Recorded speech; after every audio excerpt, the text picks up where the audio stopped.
parents shouldn't have to bury their own child. He was our only son, and have to bury him. It was terrible. And in this crash, Your Honor, That's called the case of the people of the state of Michigan versus Seth Highmore. Good morning, Your Honor. Ashley Lonnie for the people. Good morning, Your Honor. Dan Guerin on behalf of Seth Highmore. Seth, can you state your name to the judge, please? Seth Highmore?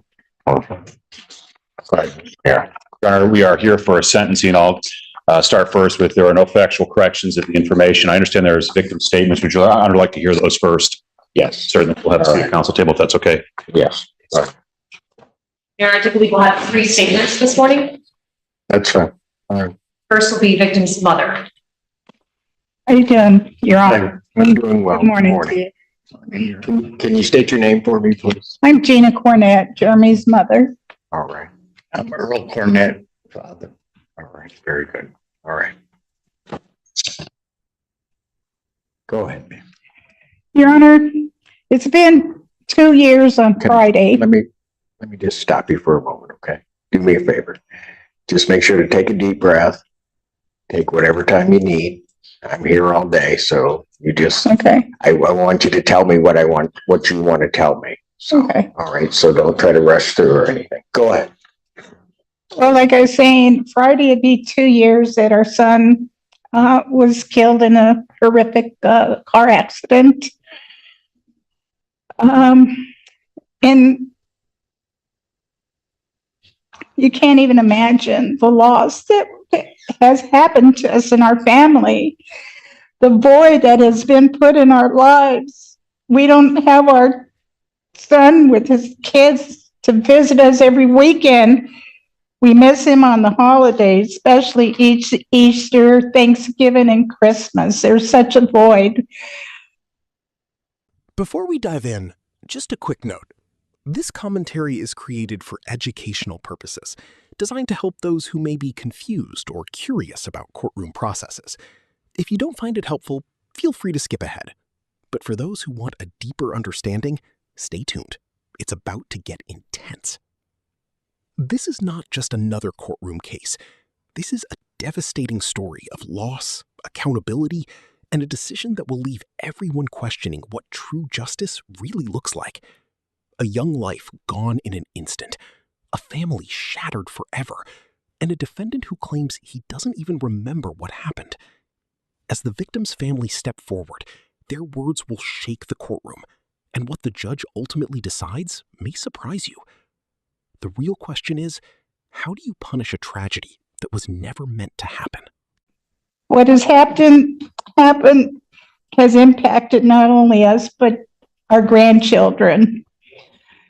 Jeremy's daughter, Aubrey, she's had to have counseling because of the horrific feelings that she's had to feel losing her dad.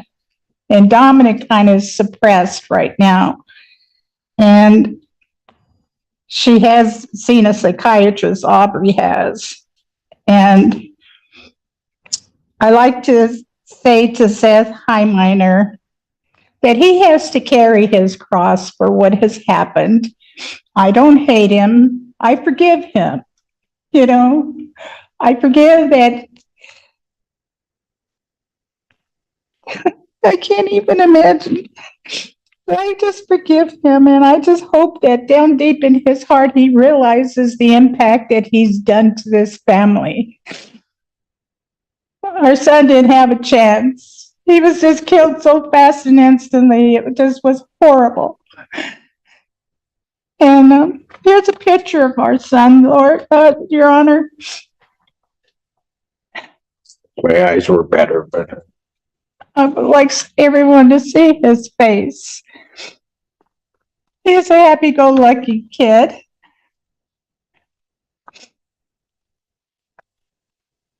And I just feel, Your Honor, that whatever you decide on Seth's sentencing, my feelings is that, I feel that, he don't have to do whatever max time that he has, but I feel he should at least do 3 months in jail to think about what he done to us.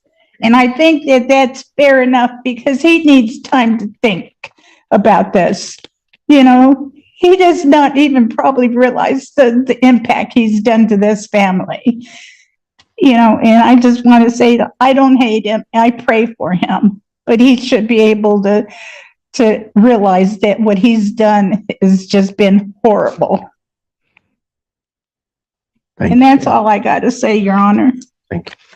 Your Honor, Yes, sir. I've been thinking about this for 2 years. It's been very hard.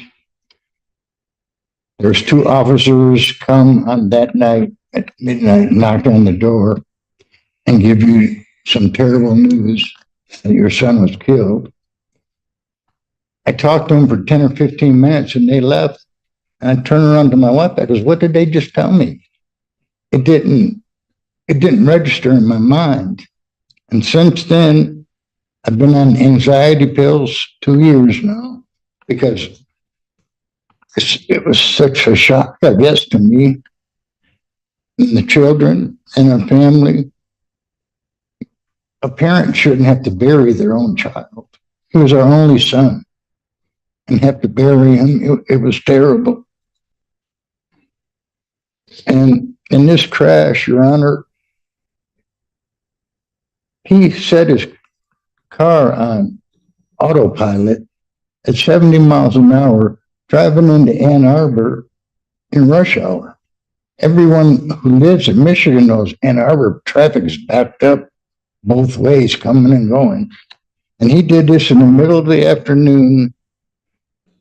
What we're hearing right now is something incredibly important in sentencing hearings. These are victim impact statements, and they carry serious weight. They're not just emotional expressions. They help the judge understand the real-world consequences of the defendant's actions. Notice the contrast here. The mother offers forgiveness while still asking for accountability. Meanwhile, the father introduces a critical detail: autopilot at 70 miles per hour in traffic. That raises a huge question. Does relying on technology reduce responsibility, or does it actually increase it? Let me know. What do you think? And I think he needs some common sense. I think common sense should have told him better than that, Your Honor. And I'm going to leave it to the discretion of the court and probation, the sentence. And I'm not going to recommend anything. And I'm going to say that my wife and me will pray for the Highmore family because I know it's cost them a lot too. A very, very sad thing. And I want to thank you, Your Honor, for listening to us. Not a problem. Thank you. Hello, Your Honor. My name is Sherry Kogel, and I was, the deceased was my boyfriend at the time. We were on the phone when it happened, so for 2 years. Hearing on and off, trying to figure out what was going on. I went through a lot of different emotions on how I feel on the situation.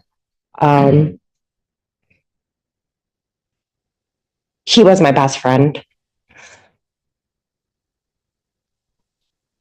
You can't get that back. But I don't personally feel that all lives should be ruined. So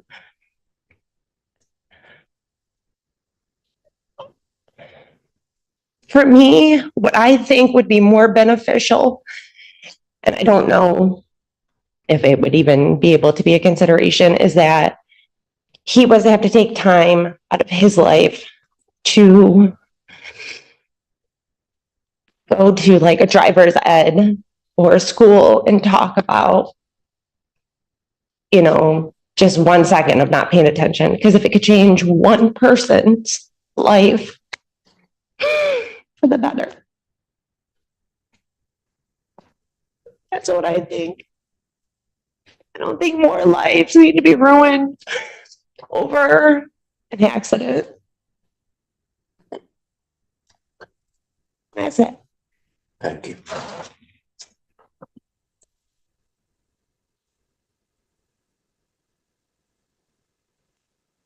I have nothing further from the people. All right.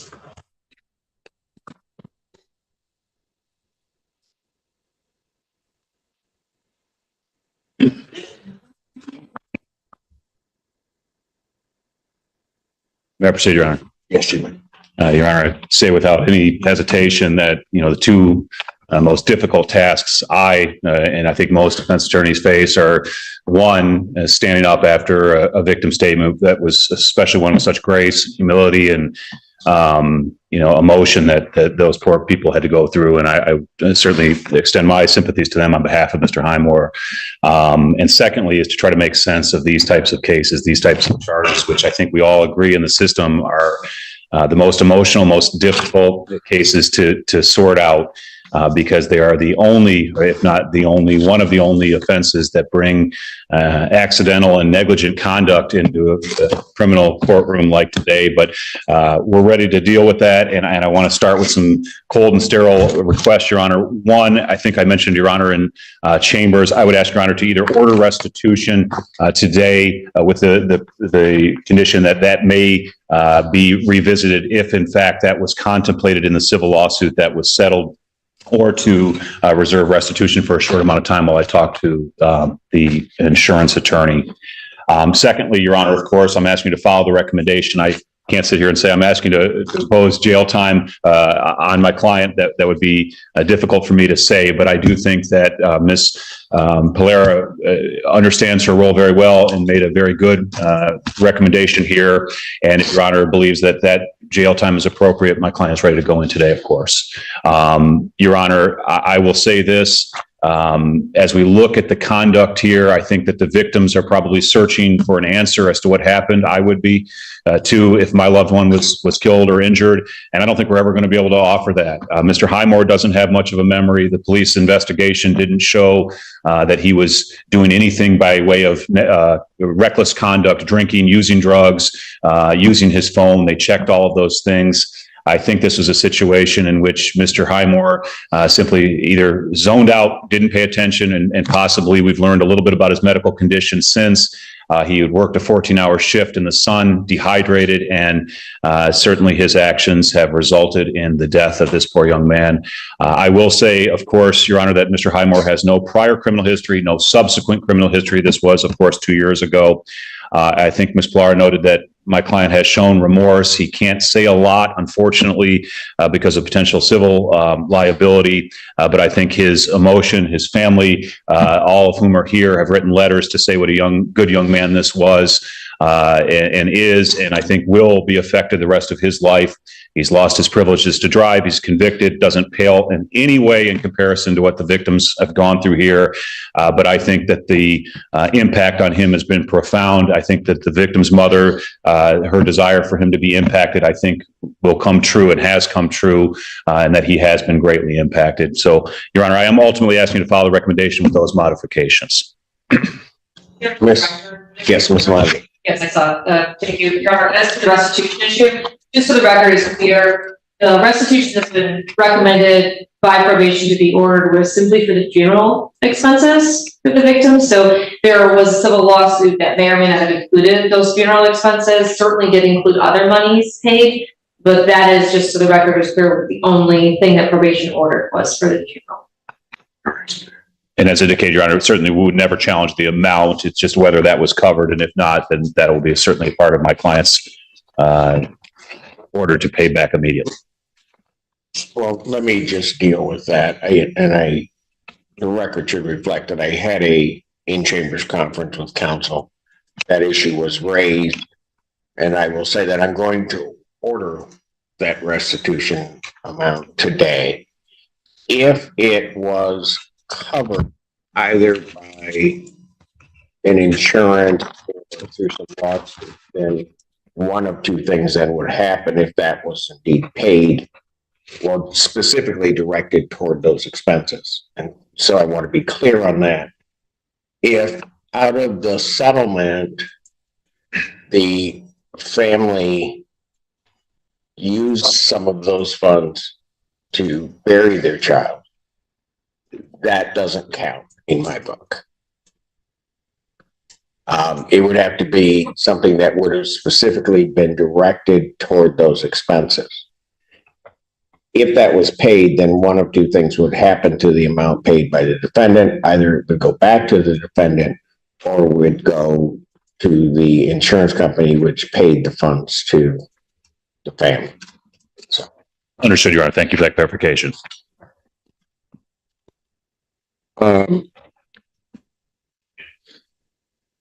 let me just say at the outset, I think, particularly to both families, all the years I've been on the bench, these types of cases, either in terms of adjudicating them or in terms of sentencing, are absolutely the worst. And they're the worst from my standpoint because in a lot of ways, sometimes you have sort of, I don't want to really call it good and evil, but you have somebody who is bad, and it's easy to then point the finger and to do something. But typically, and as I was going through the defense's letters that he sent in, and hearing about him, I would just indicate that, and then hearing about the deceased in this case, these aren't bad people, either side. And so it becomes problematic sometimes for the court. I'll say problematic, but it's what I have to do. I have to find some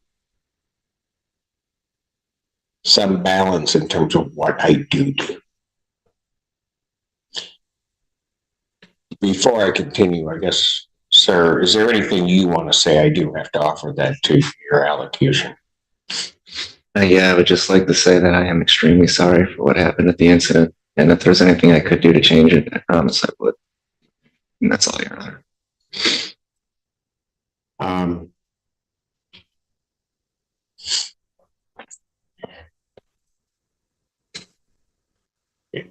I will tell you folks, I have been thinking about this since the time of the plea.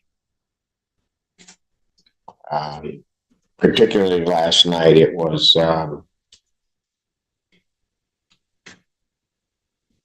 what to do was weighing very heavily on me. And I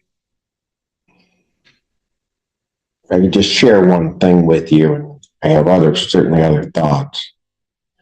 But as I was thinking about your family, and I had not met you, I don't think I had ever laid eyes on you.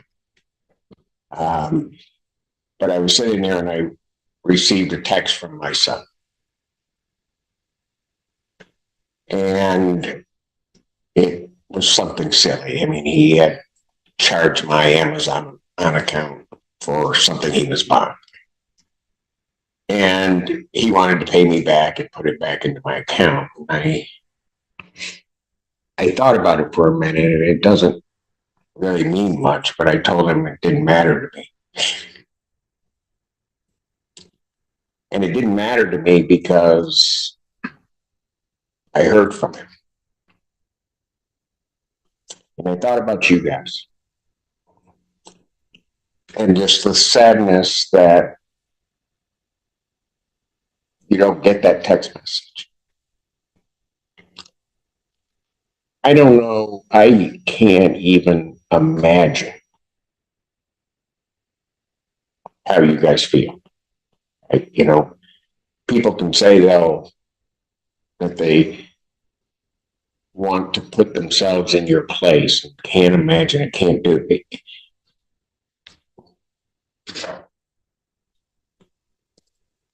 I don't think you can be there till you're there. And then you don't know to listen to Dad say that there were two officers talking to him, and it's just not registered. I don't even know how you receive that kind of news.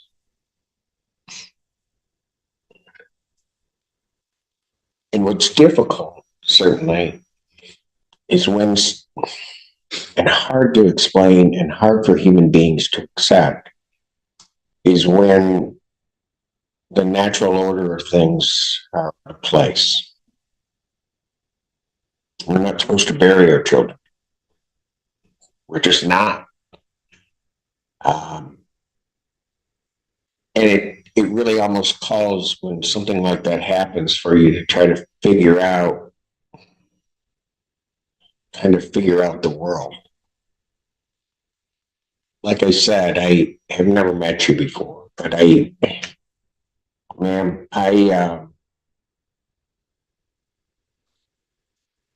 you're a testament to what is good.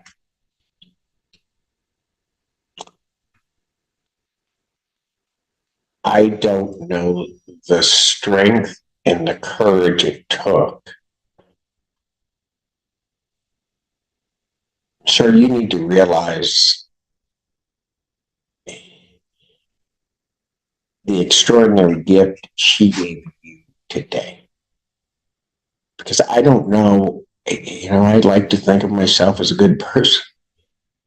But I don't know that I could get there, stand there, give a victim's impact statement where this had happened to my child and ever forgive you. And for her to come here and basically that's the first thing out of her mouth. There's probably nothing greater than a mother's grace. Ma'am, I thank you for sharing that. Yeah. Certainly with me today.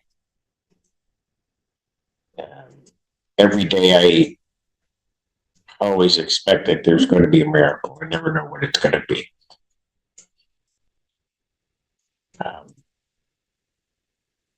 Your words, in my mind, were that today for me.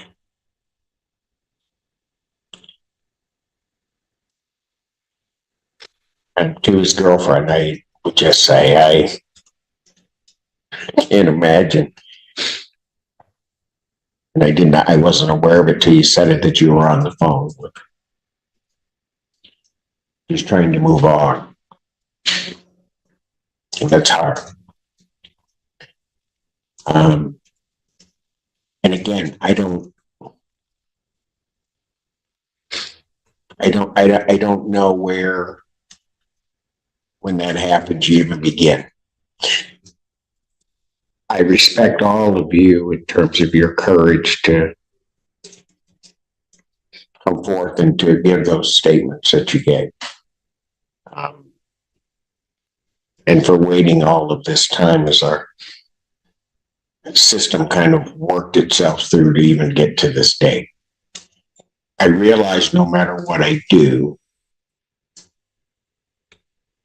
with all the power and all the everything that comes with this robe, I can't do the thing that I would wish to do most. And that is to bring back your son and your best friend. I don't have that power. God knows I wish I did. I can only try to make it as right as I can. And sometimes people come to court and they don't think that they're listened to. I heard every word that each of you said. And I will tell you that even into this evening and certainly thereafter, your words, your grace will be with me. And I will hear it over and over. I don't think you guys realize, and again, like I'll say it again, I don't know you when you got up here, all three of you. You guys are extraordinary. It sometimes is not what I get when victims give their statements. Dad, I'll tell you one thing that I did, so I'll just disclose it. You had numerous conversations with Miss Polaire on my probation. And as I was going through that, I would always ask, and maybe I did this because I'm a dad myself. And I would always ask Miss Polaire when I'd see her in the hallway or I'd see her wherever, how's Dad doing? And she'd tell me that sometimes you were here, and then sometimes you were here, and then sometimes you were here. And all of that was normal. But I wanted to let you know that I was checking on you. Can't make it better, but Miss Polaire was sending that information through to me all the time. And for all of you, what I do is I just wish you peace.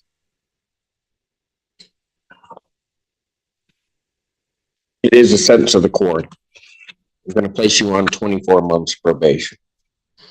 You are to pay $855 fines and court costs, $720 probation oversight fees, $4,291.20 restitution to Earl Cornett payable through the court. When can you pay that? Take a little time, Your Honor, but I will make sure it's paid off in full as soon as possible. Do you have anything with you today? I'm due, but I'm not exactly sure the exact amount. I'm going to be getting a loan from my family to help pay it. From who? My family, Your Honor. How much can be paid today? Do you want your dad to try to answer that? Yes. Your Honor, may his dad help with that answer? That's okay. That's fine. Scott, where are you? It's indicated 500 today, Your Honor. They have 1,000, Your Honor. $1,000 today. I wanted it immediately checked into regarding the restitution so that when that $1,000 is paid, if the restitution is to go to the family, I want that to go to the family. I'll deal with the fines and costs probation. I don't care, but Do you want that $1,000 put into bond for right now to hold it until we know, Judge? yeah, I want it held until there's a determination. If it's supposed to go to the family, I see. So it can be paid towards restitution. it can be paid toward restitution and then we'll figure it out, but it won't be much, but we can do that. That amount needs to be paid in cash. So however they have to make that happen, it's got to be paid that way. So that it can be paid out to the family. Then, Your Honor, I'll try to get the answer from the insurance attorney as quickly, maybe even today if possible. Very good. There is to be no use of alcohol, recreational marijuana, or any illegal substance. You'll be subject to random testing as requested by probation. You are to complete a driver improvement course as directed by probation. Going to, when it says that people aren't listened to, and I'm sorry, ma'am, what was your name again? I did not write it down and I'm Sherry. Sherry. Sherry and Gina, Your Honor. Sherry, I'm going to take your recommendation to the court. It struck me as something, when you said, I don't want to ruin everybody's life, but maybe something good can come out of this. I say we give it a shot. So one of the things that I'm going to order is that I'm going to increase the number of community service hours. And I'm going to order 250 hours of community service, specifically with the extra 150 that I've added. I want that directed toward community service and talking to kids about how to operate a vehicle safely and to pay attention and what the consequences of not doing that can be. Understand that? Yes, Your Honor. Does that meet kind of what you were thinking of?